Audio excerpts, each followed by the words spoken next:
तो चेतन देव आत्मा की पूजा के लिए ब्रह्म यज्ञ का विधान किया गया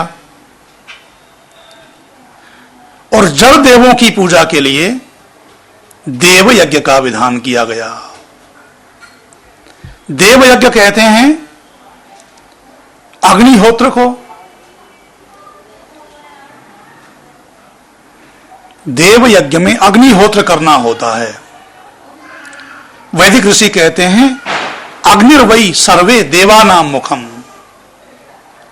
जैसे हमारे मुख में हम जो भी भोजन करते हैं, जो भी आहार ग्रहण करते हैं या जल पीते हैं, वो आहार किए हुए सब पदार्थ हमारे संपूर्ण शरीर को प्राप्त हो जाते हैं। वैदिक विज्ञान का एक सूत्र है यत् पिंडे तत् ब्रह्मांडे। जो स्थिति इस पिंड में होती है वही स्थिति ब्रह्मांड में होती है। ये हमारा शरीर छोटा ब्रह्मांड है और ये ब्रह्मांड है ही। जैसे हमारे शरीर का ये मुख है, इस मुख को करवाया जाने वाला भोजन शरीर के सभी अंगों को प्राप्त हो जाता है।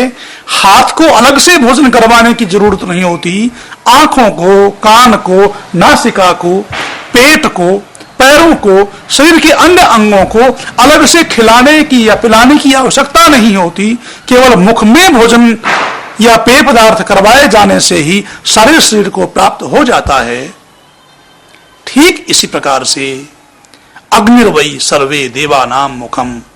जड़ देवों में जो अग्नि है वो सारे देवताओं का मुख होता है, सारे ब्रह्मांड का मुख होता है। जैसे हमारे शरीर में, इस पिंड में, इस छोटे ब्रह्मांड में मुख में दी जाने वाली आहुति सारे शरीर को प्राप्त हो जाती है, ठीक ऐसे ही अग्नि कुंड में अग्नि को दी जाने वाली आहुति सारे ब्रह्मांड को प्राप्त हो जाती है, क्योंकि अग्नि सब देवताओं का, सारे ब्रह्मांड का मुख है। यत् पिंडे तत् ब्रह्मांडे। यज्ञ का अर्थ ही है देव पूजा। जिसके द्वारा, जिस साधन के द्वारा देवों की पूजा की जाए, देवों का आदर किया जाए, सत्कार किया जाए, उनका यथायोग्य उपयोग किया जाए, उसे ही यज्ञ कहा जाता है।